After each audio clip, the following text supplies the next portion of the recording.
Welcome to the SaaS Revolution Show. Saravana Kumar, CEO of Kovai. Welcome, Saravana. Yeah, thank you very much, Alex. Yeah, thanks for having me on the talk again. Yeah. No, good to have you. Back on. We had a great conversation last time, so this is always like a part two. I wanted to, could have carried that on because there's a lot there which I think is really, interesting, valuable for our listeners. And last time we kind of talked about your journey to 10 million ARR, as a multi-product company that you've built. But actually, a lot of stuff that we couldn't cover, and often it's the case in 30 minutes. And here we thought it'd be like fascinating, like both of us, just to really talk about maybe say like some of the odds that you've overcome, and you've had that success, and say the 10 million sort of ARR. But bucking against some of the conventional wisdom, some of the things that you've done to get there, and I think these being, and I think like you mentioned, you were involved in this Freshworks event, which was called Against All Odds, a great event, I believe, and they said there's kind of like three things that would definitely make it a lot harder for you to succeed, right, and put the odds against you.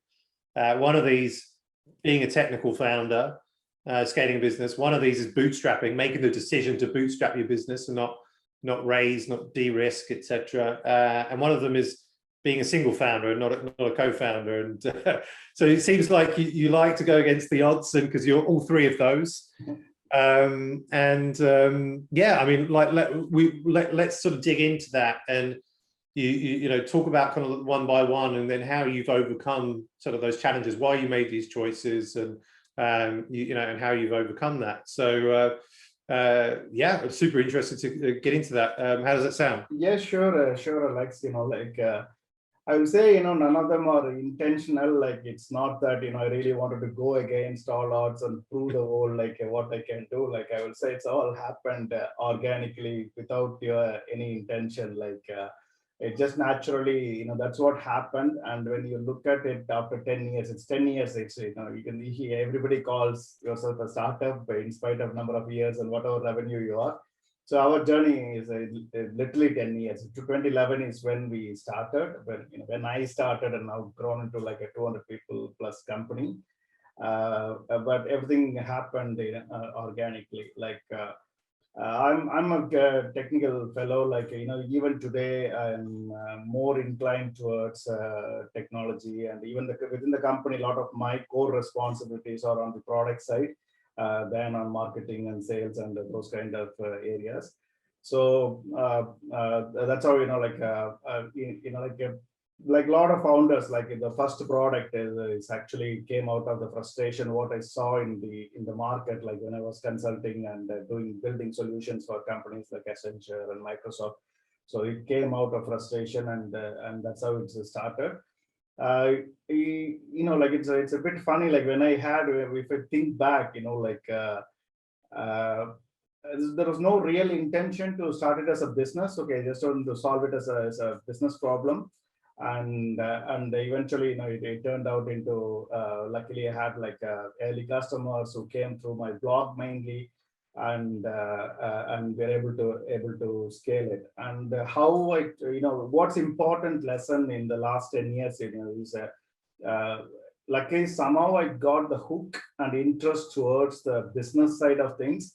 And the last 10 years, I'll say, like it's a kind of a vengeance, like how much stuff you've read, and the information you gather, like all these conferences, but that's how we met, like a SaaStock is one conference, but like pretty much I attended every single conference in the startup ecosystem. Like a Business of Software is another good conference. Like I attended right from 2011, a few more other conferences. So it's about like for people who are listening from technical background, or audience who are thinking about starting something, but you're hardcore technical fellow, like how can you start it?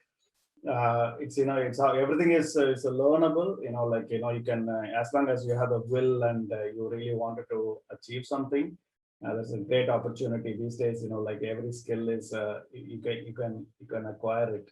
That's how it happened. Like you can see a lot of books on the background. I don't know whether it's just a podcast or a video thing. This is just one set of books. There's another big set of books on my office. I spend a lot of time. Books are one of the key inspirations for me. Like I spend a lot of time on reading books, relevant books. Whenever I see a recommendation, I picked it up, and that's how it transformed into like the business side of things. And once you get a hang of it, then it becomes easy. Like you get people on board, and then they hand over, and you gradually grow from there. Yeah. So that's great stuff. So you strengthen in the areas where you need to strengthen as a CEO, right, and learn how to be a CEO. First by I guess kind of reading, also by doing, as well, right? But then certain things that you realize that you're stronger, as you say, like from the product side of things, and maybe sales and marketing is like, I need to know about them, but I'm not going to be the head of marketing or the head of sales, and need to kind of recruit or like identify the weaknesses, and then kind of like fill those weaknesses with people that are just generally like ideally somewhat stronger in those positions, right? No, correct. I think like if you look at any most of the successful CEOs, what else? I'm just observing, like a lot of them. Like you keep a couple of people ahead of you, right? You monitor them, you watch them, what they're doing, and you want to mimic, and you get there. Majority of them I have seen, like all the successful founders, the learning is one thing basically. Like when you run a company, you need to have a hold of pretty much everything. You cannot be a master of everything, but at least enough to like even if you're hiring head of marketing, right? You should at least know what type of questions you would ask, and what are you trying to fulfill, etc. So learning is a very critical, and that is one thing. I'll say like it helped me a lot in the last 10 years to scale the company. Yeah, definitely a good point. I mean, actually, reflecting on my own experience, I'm a more of a sales sort of focused kind of founder, certainly not technical. But yeah, to that point, when you use the example around like if you're hiring a head of marketing, knowing the right questions, and I've often found that. Like certainly the early days of like SaaStock, when we were hiring a head of marketing, it's like, okay, well, like I sort of know what to ask, where you have your process of interview questions, but certain things that we just wouldn't have known about because we didn't have the experience in. Upon reflection, then that's has happened in the past, not led to success, right? So having some degree knowledge of like when you're hiring somebody in a specific kind of role, of like what questions to kind of ask. So like how would you have done that? It's just through like learning as much as you can, and so how to hire a head of marketing, asking other people, etc., reading about it. Yeah, I think it kind of stitches back to your second point, being bootstrapped as well, right? So you're short of money basically. You need to do everything yourself in the early days. That's how I pretty much I run the entire Google AdWords campaign myself. I put the AdWords copy and campaigns and keyword research and everything, just to give an example. So that makes by the time even today when I'm interviewing people, I get really to some extent angry. Like I'm not a master in AdWords, but how am I able to ask better questions than you're supposed to be, you are a professional and you need to know a lot of things, so. But the yearly work, what you have done, like at least 2 years of hardcore involvement into day-to-day, setting up Google Tag Manager and setting up Google Analytics, and those you learn everything. Basically, you need to figure out a way how to get the data. So all those initial doing because of the need helped you to learn it better and then and do it. And same on the sales side as well. I have done at least the first initial, 1,000 demos I would have given myself. The first 1,000 demos in the product that I was given by myself. Not only giving demos, and after that, the entire the CRM activity of following up and then closing. It may not be, if now I look back, it may not be the efficient use of your time. But that initial investment and doing the grind yourself has just given a really good base for you to understand everything. And now you know exactly how what will work, what will not work. Just by looking at the instance, you'll know exactly. You don't need to spend a lot of time. You know exactly whether it's working or not. I'll say it's just uh, uh, you didn't have enough money to hire people initially by doing it yourself for the first 2 years until the business can stabilize. Helped you to create that base along with the learning characteristics. Yeah. As a technical founder, was it initially, you talk about doing these 1,000 demos, which is fantastic, and the common advice to get is for founders that in the first sort of year or two that you should be leading the sales, so you're speaking to the customers, so you're learning, you're getting the feedback on what works and what doesn't work. As the sole founder, you, I guess, had to do that, right? You didn't have your the co-founder who might be the sales kind of person to do that. Did you find it initially in those early days in any way challenging, like being that I don't know, the technical person, I don't know, like coming onto a customer call, was it things that you didn't enjoy doing so much, but you then found that over time that you got the flow of it and we really enjoyed it? No, I think it may be due to the nature of the product as well. The initial product, it's called BizTalk 360. It's a very niche product, and it's mainly targeted towards a large enterprise customers on the enterprise integration space. And for that kind of a product, you need somebody with a technical background to give the demo. It's not that you can try and you can hire a SDR or account executive and ask them to do a demo. Because it's not just knowing the product, it's knowing the entire industry, I would say, what are the other parts to give just before giving the demo. So that is also one reason, I couldn't hire the right person as well. It's a combination of, you need to have somebody who's deep technical and also have that kind of the communication and skills kind of thing. That's why I was doing all the demos myself, and also the type of audience, the customer I was speaking to is also technical background. That's what I was selling to, like enterprise architects and CTOs and kind of people. So I would say in kind of, it worked out well, because if I look back, the demo to paid conversion is something like 80-90% that time. When I look at now all the small new products like Document 360 and the percentage of conversion, there's no comparison basically. The reason being, I'm sure it's always when founders sell something, it's easy to convert.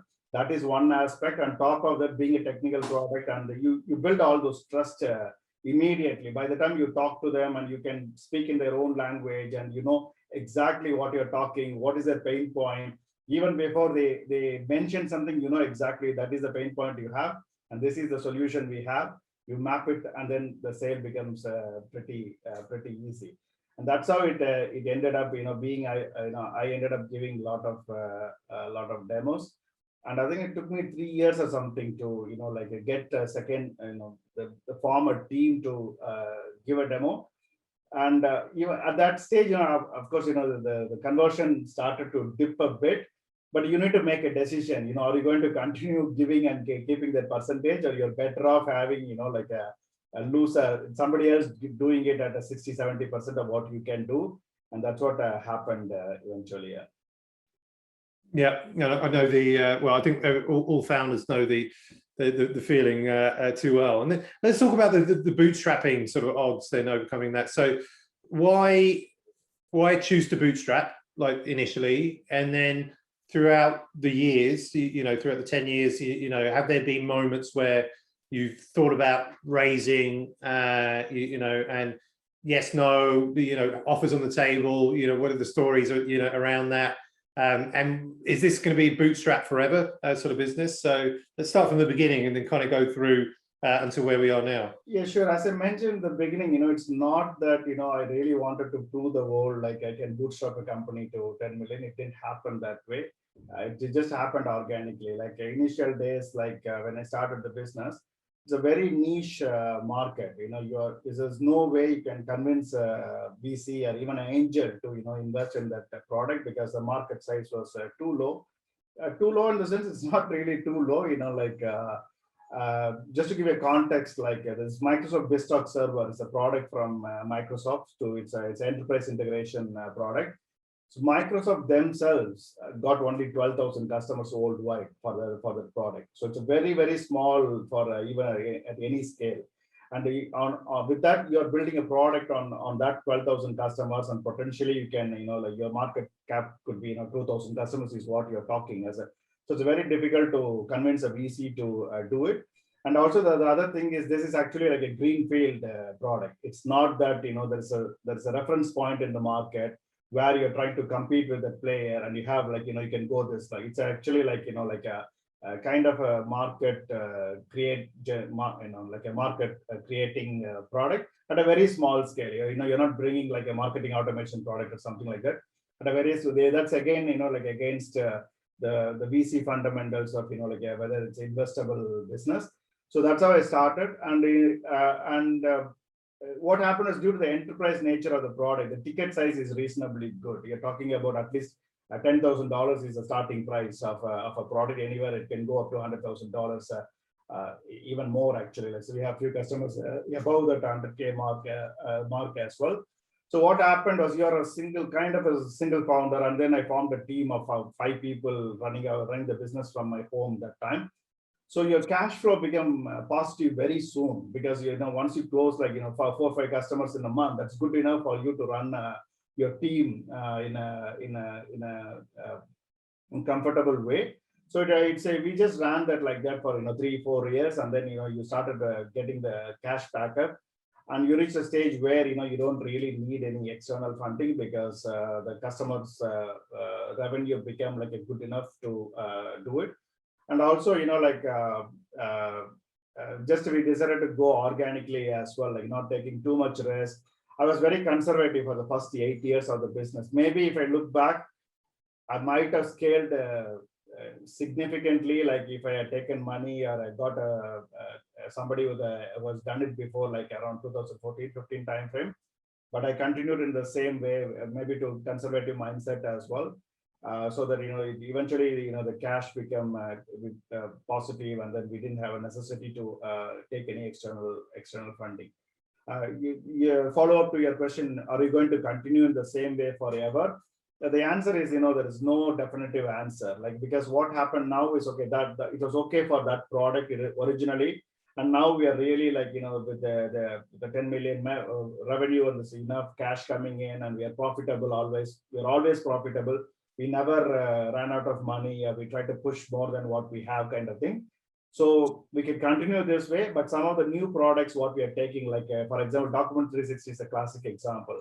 So there's a pure red ocean kind of a product. There's so many in the market, and you need to stand out. And we are confident we can stand out, because there's still a lot of gaps in the market.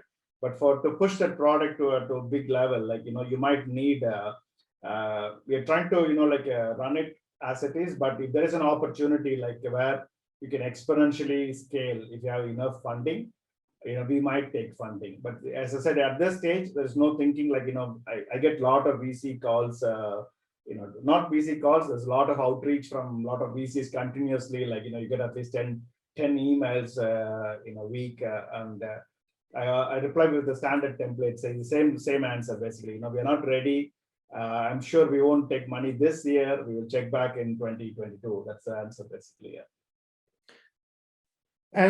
And then I guess the kind of the third and final point, right, around being a single founder. So again, the common advice, right, is and you'll get it from Paul Graham right through to probably every VC and people that's spoken in the SaaStock stage. But like you got a better chance of like, why go it alone? Bring a co-founder in. You kind of it's a very difficult job being a CEO, like scaling a business. So again, you said like none of these things are necessarily by choice, kind of like initially, but I guess that there is a choice when you're a single founder and you've come up with the idea, the product sort of yourself, but to bring somebody in to kind of share some of the burden, right? But also they might complement you if you're the technical founder, to bring in somebody who is the sales-led founder or something like that. So what is it about that, the choice that you made? Okay, I'm going to be a single founder. I'm not going to bring somebody in. And then like some of your learnings from that. And were there any moments where you're like, oh, I wish I did have a team of 3 or 4, co-founders with me? Yeah, I think definitely, like again, I guess there are challenges on both sides. If you ask somebody with a co-founder kind of background, because conflict between co-founders is another big challenge, right? So you don't know, like there is no right and wrong answer, and in our case it worked out. And as I said, some of the answers I given before, it's just due to it turned out that way. Like, okay, you started off and you've been as a bootstrap company and you're organically growing slowly, and by 5 years time you're matured, and with the cash flow what you have, you reach a potential where you can hire the best talent rather than to fill the gaps. Basically, what a typical co-founder will fill, you have the potential now to get the best talent and fill those gaps. But when you're starting, definitely the risks are high being a single founder. Being a founder, you need to know a lot of things. As I said, even if you don't know everything, you at least need to know enough to run that department. You need to have level of expertise on marketing, you need to have level of expertise on sales, go-to-market strategies, and you need to keep up with all these things happening. You need to give customer support and a finance and there's a lot of buckets you need to fill. And that's when you're starting up, it's typically 2 or 3 people, they with a different varying background. One guy got a technical background, one got a business background, and one got a finance background. That's a combination. You come and do it. I think Charge B is a good example. Chris is a good friend, and Chris is a more CEO kind of a person, and then Rajaram is more like a technical. That's a perfect combination, right? Then the only disadvantage I see one of the disadvantages I see with single founder is you need to have a lot of trust in those management layer, right? Because you can't afford to lose them, and there's a lot of confidential things. Sometimes it may be better if they have stake in the business and equal trust, and that factor, the bond is there. When it's an employee kind of relationship, there is a level of that friction. You need to play carefully. But luckily in our case, we have people been with me for right from the beginning. They have grown along with the company, and we take care of them in a different way. And the other option, thing is we don't have any stock options or anything. That is, again, it's a bit different setup because the challenge is, a lot of times the stock options could be like a paper money, right? It may worth nothing, until there is some kind of a dilution event. Either you are taking more funds or you're planning for an IPO, etc.